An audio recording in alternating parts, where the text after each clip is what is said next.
This video is not rage bait. Ichigo isn't trash or anything like that. I realize I already took my baby pew pew shots at Aizen already in a previous video, so it might seem like I got something against Bleach, but I don't. I don't hate it. I don't enjoy it like how I did when it was one of the first animes I've ever watched, but it's not all of a sudden a big heaping pile of ass. Unfortunately, for some people, everything I just said is gonna go into their ears and it's gonna get translated into Ichigo and Bleach are terrible. Oh well. Also, slight spoilers ahead for that time I got reincarnated as a slime, and the Hunter x Hunter manga. Alright, the first main character trope that I want to touch on is when the MC is so overpowered in their world and as a result, they have little to no struggle when external conflict arrives. Of course, I'm willing to turn a blind eye to it if there is more of a focus on the internal conflict for the MC, although having the best of both worlds would be ideal. I feel like this is why I could never truly get into isekai with its power fantasy bullshit, unless it's Konosuba, because from what I've generally seen with these isekais is that they get taken from their world to this basic fantasy medieval-like setting, and out of the gate, or with little time, they're extremely powerful. Now this isn't to say that the shows that do this still can be good. After all, this is just one component for the show, but for me, the stakes just never seem to be much of a big deal. And when that happens, it feels like there's never a legit threat or a sense of urgency. For example, in Slime, at least everything prior to the full episodes where there were meetings upon meetings, the only time Rimaru's Kirby-ass self faced any legitimate conflict was against this chick. After seeing how easy everything was going for Rimuru, this was the only moment I sat up from my seat and said, hold on now, is there some actual struggle going on? But that was shortly lived. The stakes felt so low in this anime that even when Shion died along with the other citizens, Rimuru was able to resurrect all of them. Consequences? Ha! Who needs those? Precious people to the MC died? Well, just have that same powerful MC bring them back from the dead. After all, death is a trivial little thing. Simply use death for its shock value and use it as an excuse for the all-powerful MC to grow into an even more powerful MC. Duh, everyone knows that.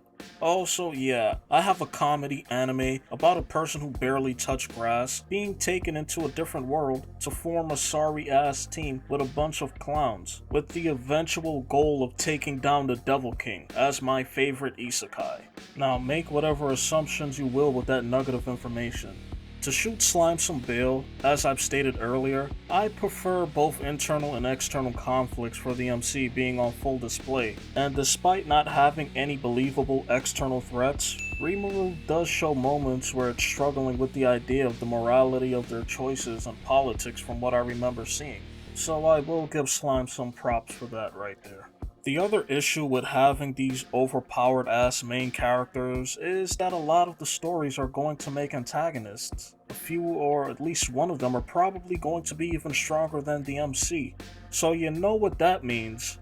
Yep, more times than not, the MC is going to have to get even stronger and out brute force the person standing in their way.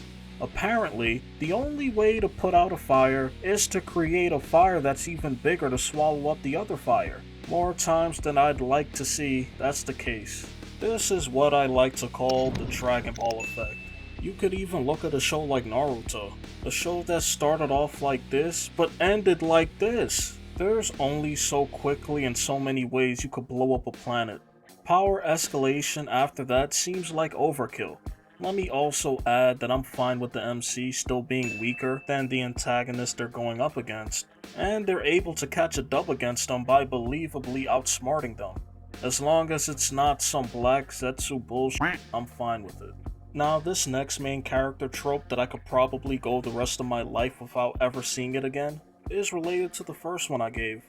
It's when the MC reaches an unprecedented level of power after or during a traumatic or grueling experience. This one isn't always bad, and even when it is, it can still be pretty hyped and badass. But my main issue with this one is when there's no build-up or it just happens really quickly. compound the fact that they're already powerful, and this one just takes me out. This is one where I look at a character like Ichigo for being a complete mutt. A human, a soul reaper, a hollow, a Quincy, and whatever else he has going on. How many perks does one character need? But that's the point. Ichigo was supposed to. Yeah, I don't care. I'm talking to you too, Naruto, Mr. Underdog, who is also the son of a Hokage, who also has a powerful ass-tailed beast deep inside of his guts, who is also a reincarnation of someone else. Yes, Naruto trained hard and busted his ass, but did he really need all of this other shit? I'm not even mad at him being a Hokage's son, but how many perks are we gonna load up on this one MC? Was the tailed beast not enough? This kid already had deep reserves of chakra and potential and being a reincarnation, and then you wanna also give him talk no jutsu so he could even disarm antagonists who have weak willpower to follow through with their plans? Oh god, he has it all. Now, there's a pretty good chance that I already triggered and pissed off some people, for which I'm very sorry, as that's never my intentions, as I'm only stating my opinions. But I'm probably gonna end up pissing off a lot of people right here, because I could never hate Korra, like so many of you guys do. Look here man, I get it. Korra got her ass kicked a lot, and when she did get dubs, she had a great deal of help from others. For being a physically gifted character, her journey was more on the mental and spiritual side. I didn't care how many times she caught an L, she ended up coming out on the other side better for it. While each antagonist from each season posed as a legitimate physical threat, though some more than others, they all had ideologies that challenged the world of Avatar. Yeah, Korra can't physically punch and kick those ideologies in the face, but she never remained the same person she started off in the series as. I don't get how so many people can swear that she had no development by the end of the show. The Korra that we see in Book 1 would have handled Kuvira differently. Korra was always about throwing hands, especially in the beginning of the series, but for her to try and sit down and talk things out with Kuvira after going missing for some time shows growth. I know that a lot of you don't want to admit it, but yeah, everyone can say Korra kept getting her shit rocked until they're blue in the face with me, but that would be ignoring her growth. Failure gives you the opportunity to learn and grow. Korra could have easily have been written to be a character that was so damn skilled to the point that she needed no help and was as spiritual as Aang. But that shit would have been boring to me. Where would the struggle be? Sorry for digressing a bit here, I'm just tired of seeing all of this Korra slander. If an MC is going to be extremely powerful right out of the gate, give them believable flaws. Hell, the more the better. And that's another thing that I love about Korra's character, but I'm not gonna keep dragging on at this point. Another case where the MC reaches an unprecedented level of power during a traumatic or grueling experience is with Gon in Hunter x Hunter. Disclaimer here, but I'm a Hunter x Hunter fanboy, so if you think that I'm gonna pick on Gon like I picked on Ichigo and Naruto, I'm not. When Gon gets his ass pull of a power-up to defeat an opponent that he had no reason beating, there was a pretty hefty price to pay. He sacrificed all of his nen to do something that you would have thought to have been impossible. Something that was never shown in the anime or manga up to this point. Nen is a pretty complex and extremely fleshed out power system. One of the main things with Nen is that great power comes with great cost. The more restrictions on a person's Nen, the more powerful their Nen abilities will be. And that's why you can have Kurapika's OP ass out there with his Emperor Time and Change versus the Phantom Troop. And as busted as he is, it's only against them. Anyway, in the Chimera Ant arc when Gon becomes Papa, he essentially sacrificed his life to attain the power that he got. He was supposed to die, but he didn't because of plot. You gotta love that plot, but after he was restored from his critical condition, he was unable to use Nen, which is still a pretty big consequence given the whole ordeal of beating a powerful opponent he shouldn't have been able to beat. It's funny because I hate when this happened with Ichigo, when he used the final Getsuga Tensho. In the moment, learning that he pretty much used up all of his spiritual pressure and was gonna lose his powers was some crazy shit. I mean, damn, talk about a trade-off for attaining such immense power. taking out the big bad, but no longer being able to use your powers that had become such a huge part of your identity. Truly, what a sacrifice. What an incredible drawback. Until it wasn't. And that's when I dropped Bleach.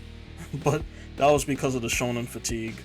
Funny enough, Hunter x Hunter cured that same fatigue. But anyway, let's call this a 2-for-1 special. Because another trope I hate is when the main character loses their power, only to get it back later on. Damn, it really does feel like I'm dunking on Ichigo now. While I'm at it though, I hate when the MC has a punishment for their action, but that punishment is rescinded. I can already hear some people saying, how could you like Gon not dying as a result of his sacrifice, and being okay with his dire situation being reversed, but not like Ichigo getting his power back? You see, one MC's sacrifice was so strong in the context of their story that even despite the fact that he didn't die, he was no longer the main character of that story.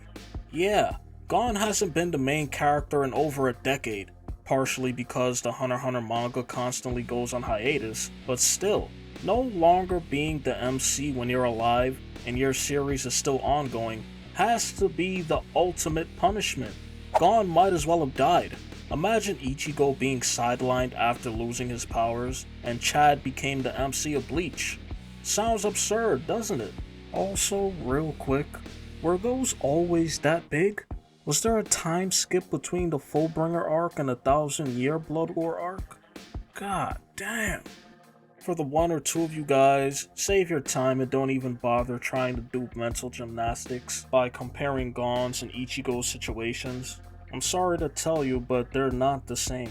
One is a sociopathic little boy who was sidelined from being the main MC, and the other one is a test tube baby who still remained the MC. They're not the same. Don't ever disrespect my boy Gon like that. Going back to the MC losing their powers though, it feels like a waste of time. I have the same complaint with Spider-Man 2 despite it being a great superhero movie. Seeing an MC learn something about their life without their powers isn't a captivating story beat to me, especially when it's the same sort of lessons that's being taught with the MC coming to the same conclusions. As a kid, this stuff really isn't gonna bother you, but after you experience this trope a few times, all you're really waiting for is for the MC to regain their power. At least that's the case for me. Unintentionally, this might be my most polarizing video. Shooting at Slime a bit, shooting at two of the big three in Battle Shonen, and all while glazing Konosuba, Korra, and Hunter x Hunter, not to mention that quick little shot I just gave Spider-Man 2. But you know what? I'm pretty sure that no one will have an issue with this video.